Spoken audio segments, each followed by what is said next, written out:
everybody, and welcome back to DeathStryke Media's Force Friday show. It is Friday. We're talking some Star Wars, and what a news week it has been. But first, I am joined by my single panelist today, is Sean Sharp. How you doing? I won't let the pressure get to me. Are you better than you deserve today? Absolutely. All right, as long as we keep that going throughout however many episodes we're gonna do. Oh, of course, better than I deserve. How are you doing? I'm doing not bad. You know, new babies, and not getting much sleep. But what you gonna do about it? Not much you can do. Nothing legal. Nothing legal. I can drink my woes away, but then I have to get up to work the next morning, and that's never fun for anybody. Yeah, that's just bad. Bad kids. Just for the record, that's bad. That's a bad behavior. That's bad parenting. Don't do that. Don't do that. But like I said at the top of the show, it's been a big Star Wars news week, especially if you're a J.J. Abrams fan or a Colin Trevorrow fan or just a Star Wars fan. As we heard last week, Colin Trevorrow was out as director for Episode 9. Right. And there was much speculation on who's going to take over, and it didn't really take very long. I had my opinions of it should be Rian Johnson, and I think you said I think you did say J.J. Abrams. J.J. Abrams was my number two. Ironically, if you recall, it was Ron Howard, because I wanted Ron Howard. That's right. Double continuity. Yeah, I mean, why not come into a franchise and pick up two movies while you're there? Right. Yeah, that makes sense. But as it turns out, the Rian Johnson did pass on the job. They offered it to him first. He was like, I got a vacation I'm planning. Y'all good. Y'all good. You know what it comes down to is, like, they called him to the office, slid him the contract, and he goes, my wife is sitting in the lounge. It's right. It's like, the boatload of money you gave me the first time, we're good. I don't really need to do that again. Yeah, it's called a divorce. That's right. I gotta, I'm legally allowed to leave now, and you have to stay 500 feet away from me at all times. Wow, what to get a restraining order against the House of Mouse. It's like, I would love to have this problem. Hey, dude, we want to give you a ton of money.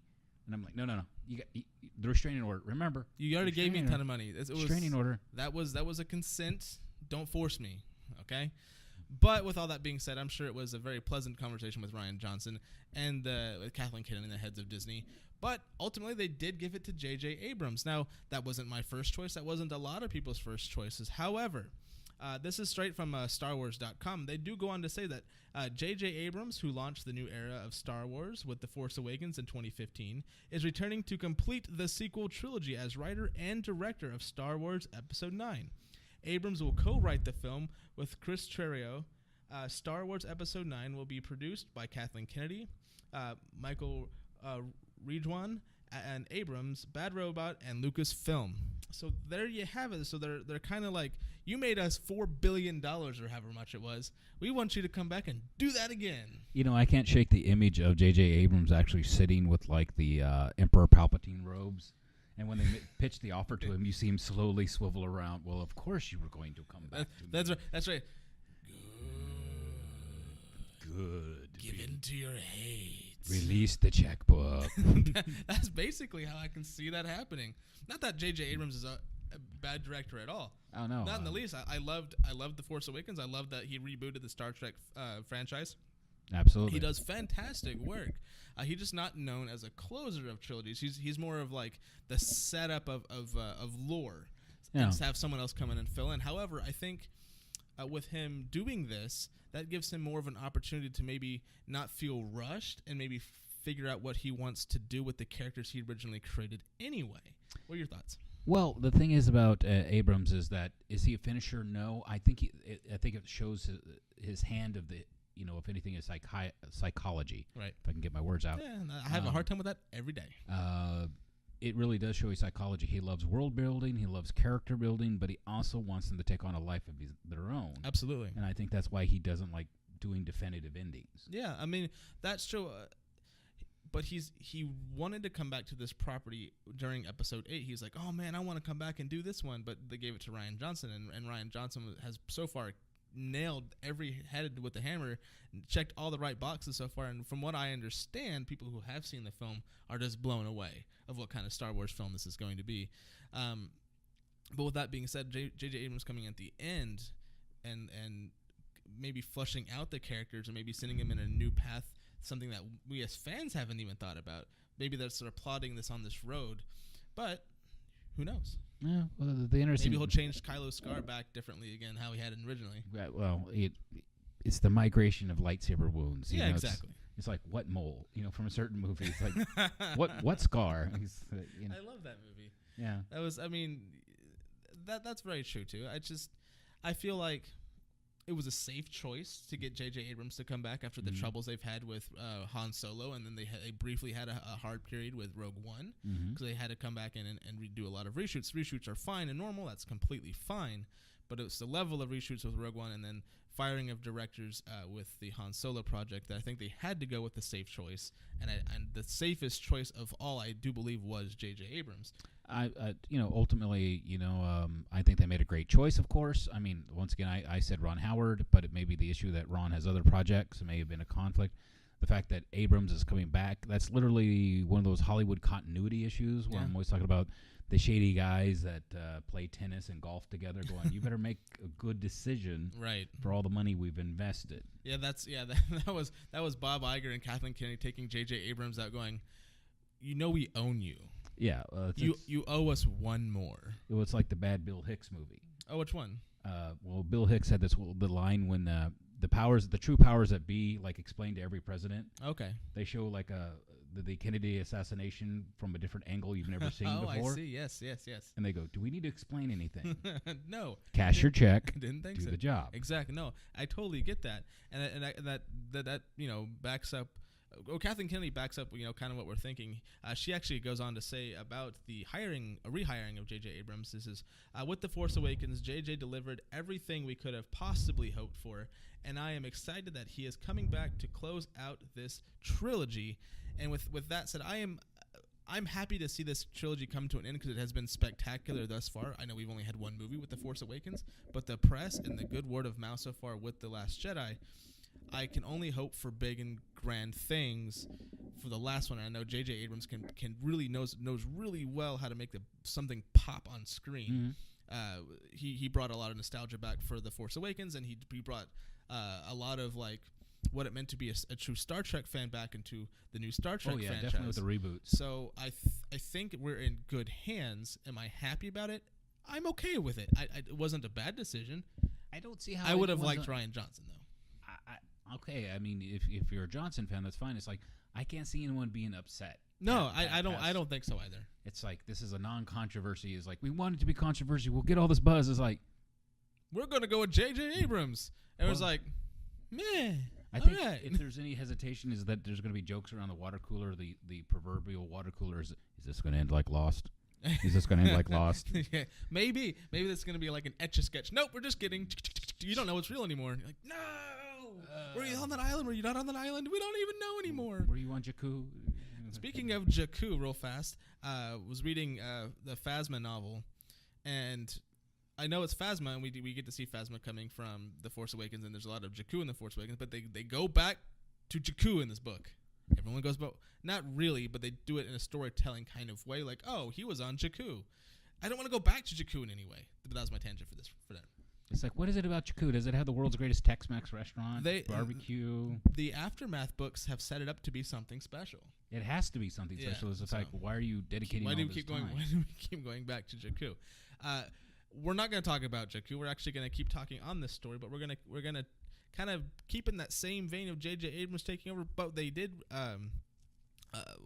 with J.J. Abrams coming back on. I think he had a few rules of his own, going, "Don't rush me during this time. I want this film to be kicked back to December if you're going to hire me, to give me more time to write and produce or write and direct this movie the way I want to."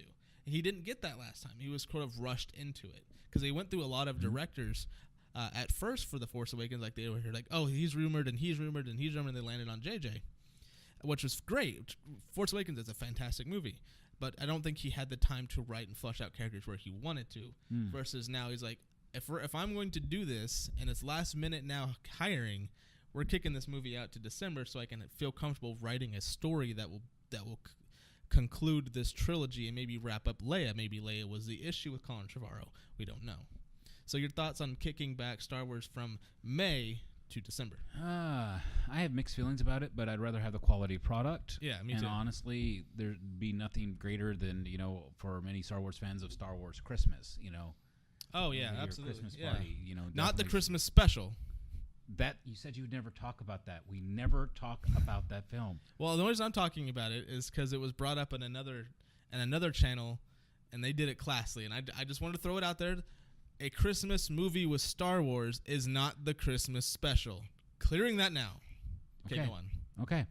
Not going to touch on the other subject. Yeah. No, I think it would be perfectly good. It's also the issue that everyone who is on this project knows the weight of reputation and expectation that sits upon them. Yeah, give someone extra time is just a logical choice. It's like that gives us more time. Seriously, Christmas release Lego toys. Come on, this is like bonanza. Exactly. And I know they just had Force Friday for Episode 8 in September, Right. which makes sense because this movie's coming out in December. They can do it again for Episode 9. And that makes a retail sense because you have that fourth quarter push, and that fourth quarter starts in October. So you get that early push, then you relaunch it in either late October, early November for that Christmas push. So you launch some more stuff. Right. The issue of launching stuff is actually easier to do now. One, because for the first time, I think this last season, was that online sales have actually outdone brick and mortar officially. Well, I worked in a brick and mortar store, as you know, and it depends on what the market is for that particular item. I wouldn't say it outpaced them. I would say it outpaced them in certain genres. From what I was understanding from Forbes, they're talking in general. In general, okay. In general, I agree with that. So for holiday season, that covers everything from clothes to toys. Okay, I'll agree to that. But it's the issue that, so thus doing a release at a later date on the logistics aspect is easier now. Absolutely. So they could print up even more Star Wars socks, they can come out with new. Maybe they weren't sure about printing this character as a toy. Maybe now they can go back and do it. Yeah, you have more lead time. Yeah, and that is key in retail, lead time. So or any production for that matter. Once again, quality product, the weight of history upon them, and the chance of multi-level marketing, which has been the cornerstone of Star Wars. And I'm not bashing it in any way. I bought the Star Wars stuff as a kid. I have a whole trunk full that you haven't seen yet. The way you say that with that kind of creepy glee, It's in a teal Foot Locker, and it's just full of action figures. Okay, I just they're not I'm glad you said action figures and not dolls. They're fully action posable action figures. Oh, they're from the prequel, so they had the data chip with them. It was crazy stuff back in the late 90s, early 2000s. Anyway. Yeah, moving on. Back in my day, in the early 2000s, how old are you? I'm actually 30, so there you go. Yeah, that could be worse because I remember fist fights outside Detroit malls. But then again, I have to pause. It's Detroit. It's Detroit, so there you go. When the first Kenner toys came out. Oh, yeah, absolutely. For the Land Speeder. First came out. And the Falcon, I'm sure, was a huge deal. Oh, good grief. And the AT-ATs. The big one. The AT-ATs, if you saw a kid with one of those, you really were tempted to knock him off his bicycle and steal it and run. Steal it. I had the same desire to do that when I saw it wasn't the X-wing because I had the X-wing, but I think it was for the AT-AT. The AT-AT or the Falcon was I want that, and I don't hope bad things on you, but I hope bad things on you for that so I can have that. So leave it to me in your will. Go to the hospital for a week and it might go missing. I don't know. Yeah, things like that happened all over the neighborhood. People's items got redistributed. Repurposed. Redistributed. Or you'd find them a couple of years later in a garage sale and you'd have this terrible nostalgic moment. I have a funny story, but I'll tell you about that off camera. But we're going to wrap the segment of Star Wars Episode 9 being pushed to December. I do like that idea. Mm-hmm. Again, it's landed Star Wars billions of dollars thus far, even with one movie, and we have Episode 8 coming out in December. Although Han Solo is going to be a summer movie, or maybe they should just keep the story films or the anthology films in the summer and keep the saga films in the wintertime. I'm okay with that. But get it while the getting's good. Keep it in December. Like you said, going to the theater for Christmas, everyone's going to be with their family, and what's better than that? Going to go see a Star Wars film in theaters. Make it a generational thing. Every couple years, we multi-generations. I mean, what other film franchise can you say, my father saw this, my kids are now seeing it, my grandkids, I'm not that old to have grandkids, but it's coming up too soon. I got to do the math. Let's see, my child's 2. He'll be 3 this year, so that's 2017. He'll be 5 when Episode 9 comes out. Mm-hmm. And if he's in school I'm taking him out of school and we're going to go see it. That's only fair because my mom did that to me when they re-released the original trilogy, and her dad did that to her when in 1977. So it's only fair. Like you said, it's a family thing. Right. It's a mind-blowing the fact that you have grandparents that saw it. Yes. Their kids saw it. Yep. And I'm talking movie releases, and now the grandkids are seeing it. To me, as someone who loves history of movies, is like, what are the movie other than, not seeing it in replay, but I mean actual new releases. Right. And that's the whole thing about the House of Mouse. This is untrod territory, and this is so cool. Yeah, and I agree. Although we know Disney has been, probably the family safe films forever, like with Mickey Mouse and Sleeping Beauty and all the classic Disney films, and they're still carried to this day. They're still amazing films for kids to watch. But they're not pulling those to put them back in theaters like they do with Star Wars. Or not like Star Wars, not producing new stuff that is a continuity and continuation. And I think that's where a lot of the cinematic universe are like, well, Star Wars can do it. They did it. Why not? They were one of the originals, or the biggest original one to do it. Why can't we do that? Well, I mean, they are coming out with another indie movie, and the thing is, we'll talk about Jones that. And the quest for the Golden Walker. I don't know. He's 70. Damn it. But yeah, no, I think keeping it in December is the best thing they can do right now to keep it somewhere where you can remember where it is. Yeah, the old school fans are like, oh, it's in May. It's always been in May. Not for this new trilogy. The new trilogy, we got to keep the new fans in mind. December, Force Awakens December. Episode 8 is going to be in December. Now Episode 9 is going to be in December. For the next trilogy, maybe you can put it back in May. Maybe they'll flip it every other trilogy. That's fine. I'm fine with that because that's like 10 years that can go by. Oh, that's fine. But they could also have protest. They could have protest viewings on May. If you're upset, or show it for Star Wars Day, May the 4th. Boom, there you go. Do it for charity thing, show something in May. They always do that. Guys, you can work this out. You can work this out. Speaking of releasing things, we actually have a new season of Rebels just upon us, and I am so excited. It is the last season of Rebels, which means it's going to be ending somewhere near the events of Rogue One. And if you haven't seen Rogue One, what are you doing? Go watch it. It's very good. If you don't like the storytelling, just click to the last 15 minutes and enjoy the show. But we are getting new Rebels. We're getting Rebels Season 4, and it is coming out in October of this year. But we've already have the title of the first 6 episodes. That's a lot of episodes. At least we know we're getting more than 6 episodes, which is a good thing. The titles are episodes 1 and 2 are called, the arc is called Heroes of Mandalore, parts 1 and 2.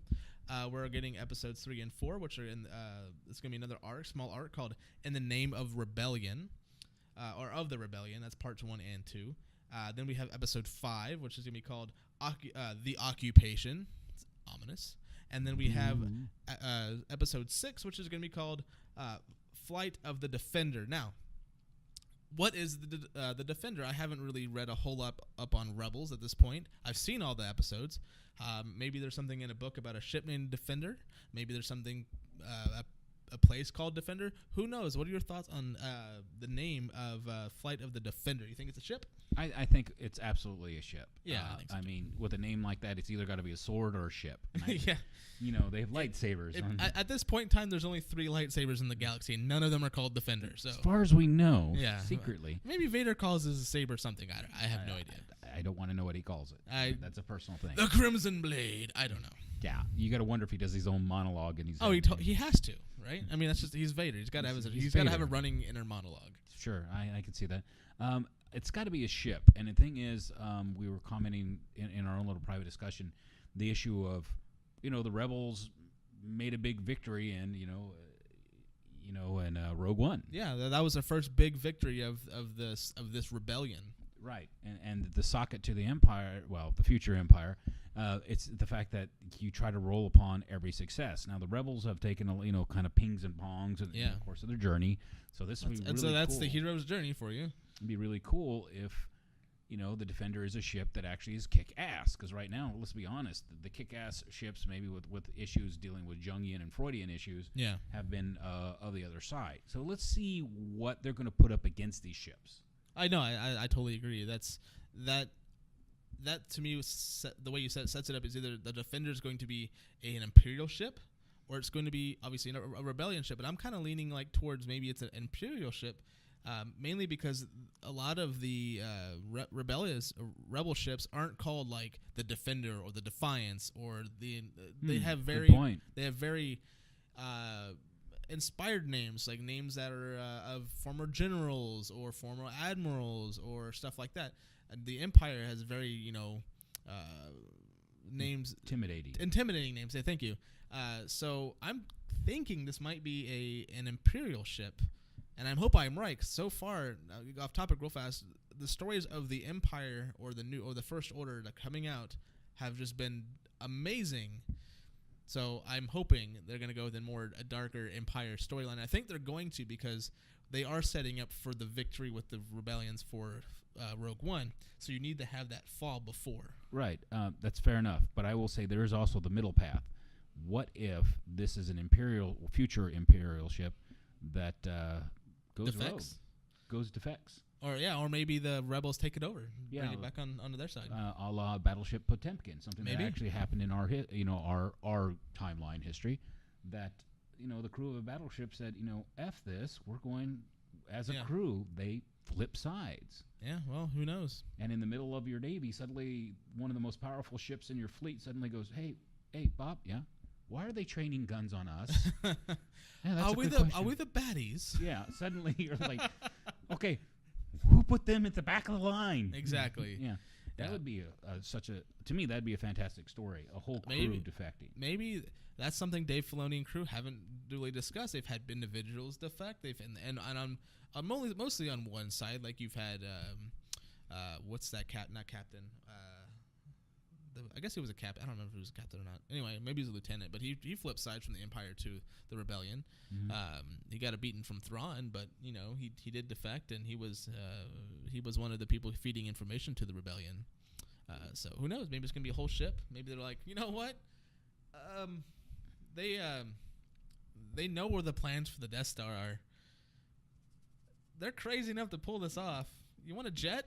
It could also be the fact that maybe there's like social outrage. I mean, maybe you had the future Empire fire upon their own civilians. On Jeddah, on their own people. Yeah, not on Jeddah, on Scarif. Scarif, sorry. Yeah. On Scarif. So think about that. It'd be like, I don't know, the USS Iowa, if it was still in commission, opened fire on Tampa Bay. It's like people are like, what? What the heck? No, I totally agree. I never thought about that, but you're right. Once the Death Star shows up over, but remember these take place before that, so maybe I don't know. I'm guessing. Timeline issue there.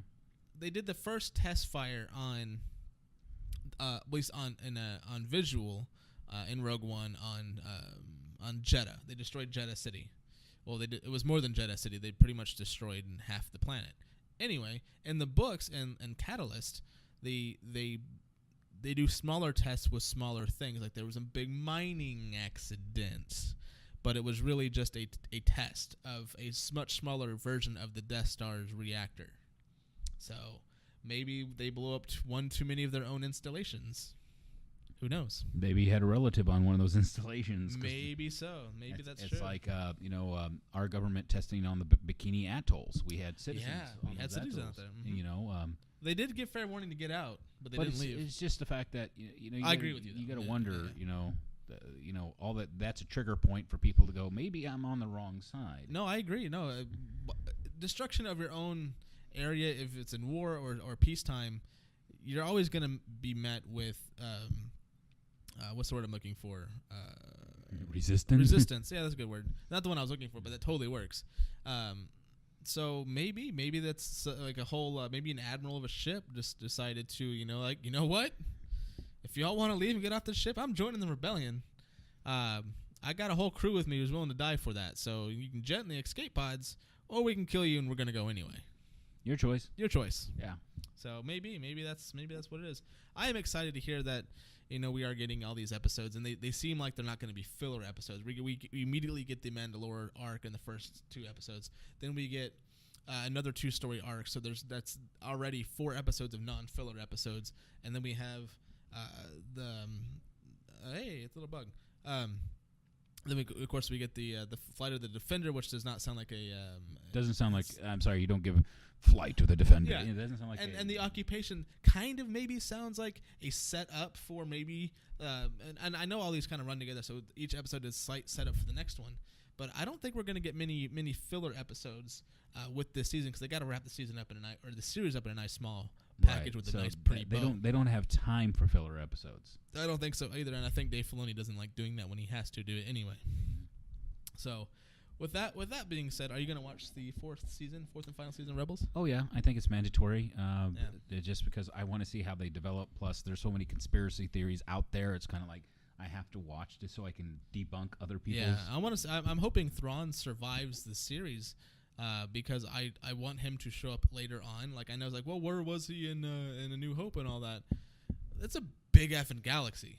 It's pretty big. It's like the line from Douglas Adams. Space is big. No, really. It's big. It's big. So he was in charge. He had the the fleet over near Lothal, which is nowhere near Tatooine or the Death Star or anywhere else. It was like complete opposite sides of the galaxy. And I know there's like light speed and all that, but with the who knows with the Death Star going out, and I don't know.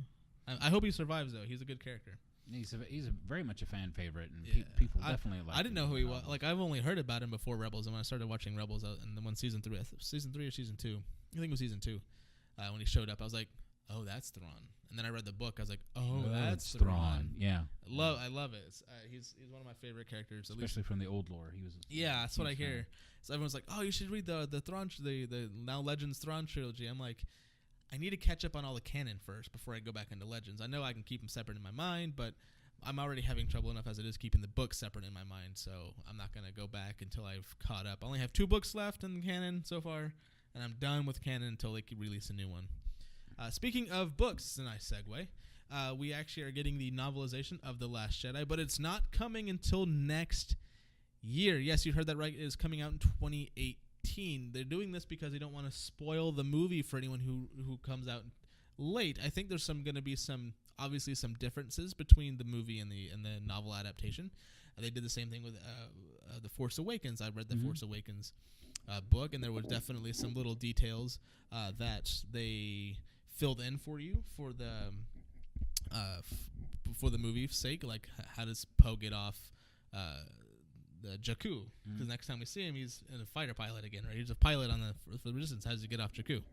I think the way Rian Johnson is doing this movie for Episode 8, there was not going to be a lot of little details like that are left out. Rian Johnson is known for a very personal story and not leaving out any of the details when he can. So I'm hoping that the novelization is almost word for word for the movie. But do you have any thoughts maybe why they're releasing this book a little later than you assume it would come out the same day or week as the movie, not like a few months later. It's going to come out in, I know I said 2018, but I don't remember what day it said. But go ahead and thoughts before I find a date. Well, the classic jokes, spoilers and all that, but it's also the fact I see it as kind of a move to keep buzz going and interest, such as the novelization for Return of the Jedi. Yeah, came out much later, and of course I bought Return of the Jedi. So I think it was just kind of this buzz thing to keep things going, because number one thing, these new round of movies for me is the fact that they're being masters of keeping not, I hate to use the term hype, but interest high by with the books coming out kind of like staggered. I was like, you need your Star Wars fix. You're not meeting some guy in the alley. Good point. I completely spaced on. I know we've talked about getting your Star Wars fix from the prequels to where we are now, and they had little things in between. And now we've got the books, the TV shows, and the movies, and maybe spacing out is a good thing. I think so, because the thing is, we are much more of a information consumer. Gimme. Base with come on, it's post 2000. Yeah, we have developed and grown up a whole generation now that they immediately want the information now. Or I agree. They want the stories now. Yeah.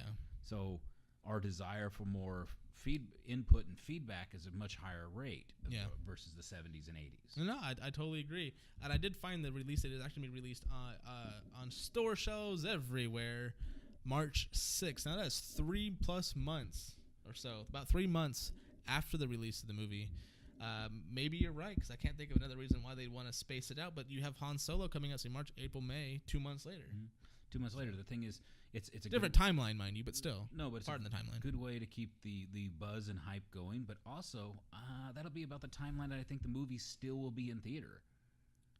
Yeah, depending on how much it makes. How much it makes. It could still be in theaters. And if it say that it, is gone in 2 months, that gives you, 30 days before the book comes out. And they're going to be talking on all the channels and everything. Hey, the book comes out. Yeah, so I'm going to read it for sure. It definitely keeps it in the front of your consciousness for the movie products. Absolutely.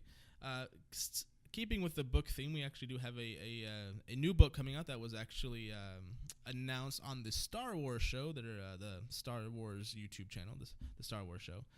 The book is going to be called Canto Bight. It's going to be about the livings and actions going on the city Canto Bight on the planet.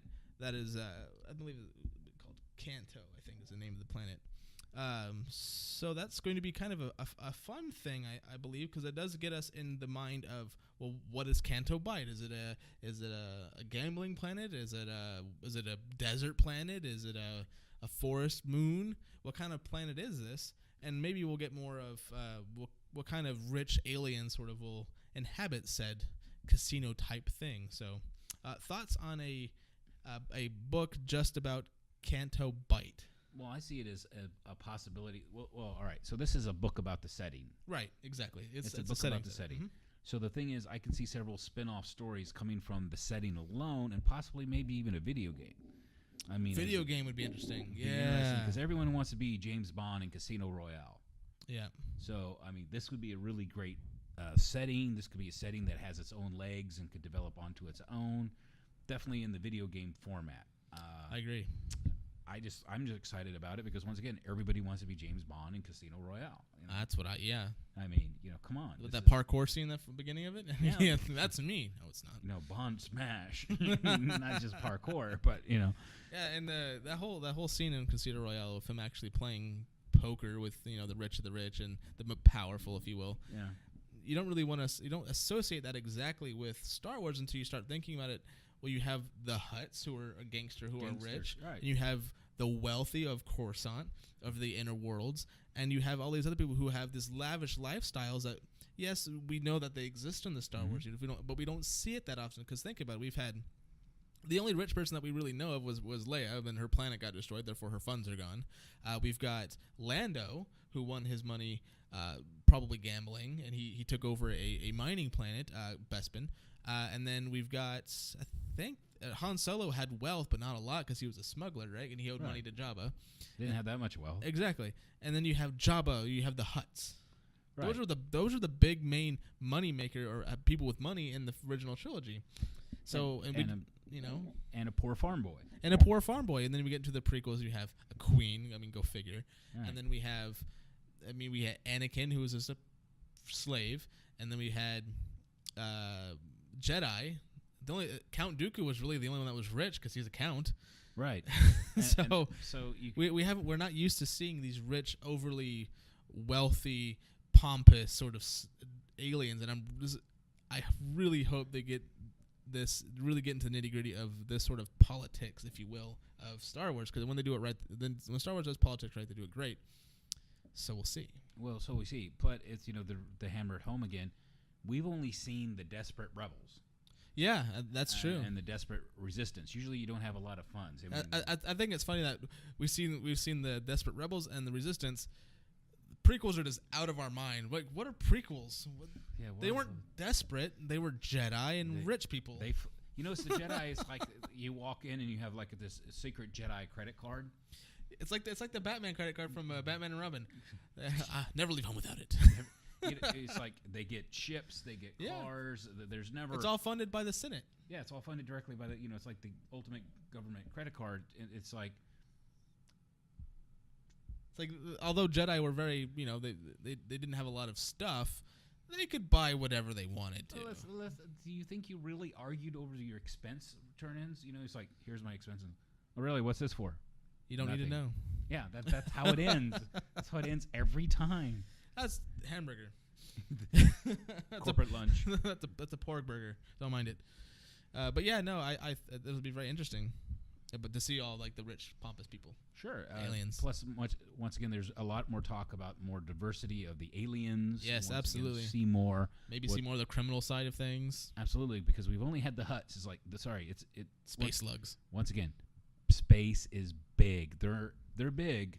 Yeah, and don't forget, E.T. was in the Senate on Coruscant. Yeah, space is that's big. True. It's a big place. So yeah, let's see how the wealthy and rich kind of relax. It's like and how they just throw money on the table like make it rain versus all on black, sir. Yeah, who knows? It'll be very interesting. Plus, there's going to be other aspects. Like I said, it's going to be like Casino Royale. I know I had the gut feeling of it. Yeah, and plus there's Benicio del Toro. It's kind of always slimy, greasy guy, no matter what role he plays. I totally agree. What really sparks interest in me and why I cannot wait for this book to come out is the release date. It's going to be released December 5th of this year. Now, that comes out before Episode 8, The Last Jedi. And they did this a lot with The Force Awakens, or not Force Awakens. I'm sure they did, but I wasn't into the novels at the time. But they did it with Rogue One. They released a bunch of stuff right before Rogue One to lead up to help you tell the story that Rogue One was. Mm-hmm. And I think they're doing the same thing here. And there's a lot of spoilers and connective tissue in those novels. Once you read those and then watch some Rogue One, you're like, that all makes sense. There's all the gaps, and it runs in your head all together like a movie, like you've seen this before, but obviously it wasn't on film. Like the old obvious question, why was there an exhaust port that could possibly lead exactly? And so now you know why there's an exhaust port. So with this release date of December 5th, I know there's going to be a lot of juicy nuggets coming out about The Last Jedi and the setting that we're going to see, and maybe we'll get a bit on DJ or Del Toro's character. So who maybe he's a slimeball running the whole thing, much like Lando ran Bespin. So who knows? It's our Papa Midnight. From Constantine. He's the absolute neutral player. He doesn't care. As long as there's total hands off of whatever's happening. And he makes money. He makes money. Yeah, no, I agree. And even governments want locations like that to exist because, let's face it, there are shady sides to every government. Yeah, no, I agree. I totally agree with that. So, but no, very, very excited. Yeah, me too. Just really looking forward to it. And this is just us, basically, this is my plea. Like, look, the waiting's killing us. just release this stuff already, please. Just get it out. Yeah, no, I agree with that. Like, as much as I enjoy reading the novels that come out when they come out, I can't wait to read more and more and more and more. Much like I just finished Phasma, which I have here, and I did finish Leia, the Princess of Alderaan, which also just came out. I know, I got them back to back. I had to read them both. And our next and final story is going to be about some new information about the planet Crate. And when we saw the trailer for the Last Jedi, when everyone saw it at once because I saw it at Celebration and came back and made sure everybody I knew saw it. Everyone was still playing it at work when I got back, so I know everyone's seen it. There's a planet. If you remember the trailer, you'll see what appears to be some sort of speeders or spaceships coming down and smacking the dirt, and the dirt turns red. That's Crate. That planet is called Crate. What I did not know, and I think because it's storytelling and it's new story, Crate was the original location for the Rebels. That was their first sort of little secret base. It was in between sort of Yavin 4 and secret closets on random planets. So it was like the first established area where they could go, and they kind of get into that in the Leia novel. Leia actually goes to Crate when she is a teenager to find her dad Bail on diplomatic meetings with Mon Mothma and rebel rousers. So we know that Crate is a very important planet in the rebellion. I'm really curious to see how they're going to tackle this. I mean, Crate was mentioned way before Force Awakens takes place, so way before where we see it now in Last Jedi. Mm-hmm. So we know it's been established as a base. Your thoughts of bringing an old planet from before the rebellion to the new Resistance? What are your thoughts on that? Well, my first thought is, once again, what's with the desert sky? No, that was my first thought when I was reading. It's like, it's a desert planet. I'm like, God dang it, it's a desert planet. I'm sorry, I'm basically translucent, so I avoid anything desert-like. Yeah, so the first thing that comes to mind is what's with the desert planet, guys? And there was one in Phasma, Parnassus, another desert planet. Well, it wasn't all desert. It had a lot of sand, though. It gets everywhere. Yeah, I was about to say, wow, you had to go there. But they actually mentioned that almost word for word in the Phasma novel. It's sand, it's coarse, and it gets everywhere. It's almost word for, I kid you not. Once you hear it or read it, you'll be like, oh my God, they did it. The fact those lines probably haunt the authors, like someone's going to like spray paint his gravestone. Yeah. Hayden Christensen, absolutely. Yeah, it's it's just terrible. Just guys, let it go. Let it go. But as you can see in that photo right there, you can see Crate has a red earth, and it does look very desert-y, but it also looks like it has a high desert, so it looks like it's elevated some. So maybe there's more characteristics than just sand. But I mean, I know Tatooine had plateaus and stuff like that too. We saw them exactly. But, so yeah, desert planets. Bringing it back, I think, is kind of cool. It's the fact that it also shows that there's so much forethought because honestly, with A New Hope, thank you, Story Group. Yes, thank you, forethought. With The New Hope, it just seemed like, and there's the rebellion that Luke is talking about on the planet. Yeah, it's like, where'd they come from? And also the extra clips, like some of the what they called quote unquote lost footage, where you can see him talking to Biggs, and they flesh it out, and some of the novelization. Yep. That obviously, even in faraway Tatooine, people have heard of it, so it had to be out there. Yep. It's kind of like you've heard of the rebellion? Yeah, you've heard of the rebellion because it's like in the 1970s. There were, if you were going to be a social justice warrior or a terrorist or whatever, you went to places like Palestine to be trained. There always has to be a place that you can go to learn your skills. Always. I mean, you got to go to school sometime. Yeah, I mean, that is invaluable to any resistance movement. Is a place that they can train and organize. So absolutely. I think it's pretty cool. No, I agree. I think bringing something that maybe wasn't. I don't know about old canon, what is called Legends. Hi, Cat. I don't know if Crate was a planet in the old canon. I have no idea. Please comment below and let us know. Fill us in, because I don't know. All I know is that it was mentioned in the Leia novel, and now it's obviously in episode 8. So I'm curious to know how much of that old Rebel post or old Rebel hideout, if you will, is still going to be active as far as what we think of Yavin 4. Is it going to be on the same line? Is it going to be maybe a smaller outpost now that we've established Yavin 4 and we've established other resistance fighter bases? So we will see. I'm curious. Like, it's maybe they'll set it up like Hoth going, this is Hoth. We're like 5 people. Send supplies. Yeah, we're running really low on curry. Yeah. But the thing also, the fact that it has like Canto Bite, it's like no, Crate's not on Canto Bite. Sorry, I'm cross-pollinating. No, that's okay. I agree. It's like once you start thinking of these names and planets, you're like, who is what and where's things, and god dang it. We have Crate and Canto Bite. Yeah, I think the planet's Canto. But it's also my main desire, the fact that it expands the universe, that we get to see it. Yeah.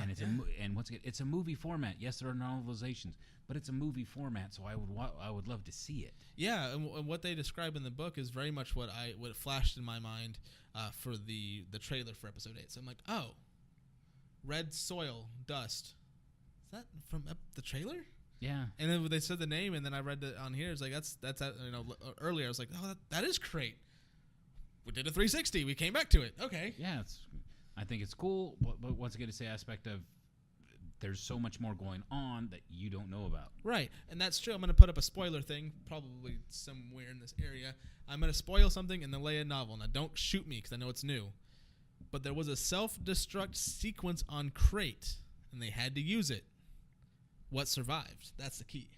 Ooh. Yeah. Yeah, you see? Yeah, you see?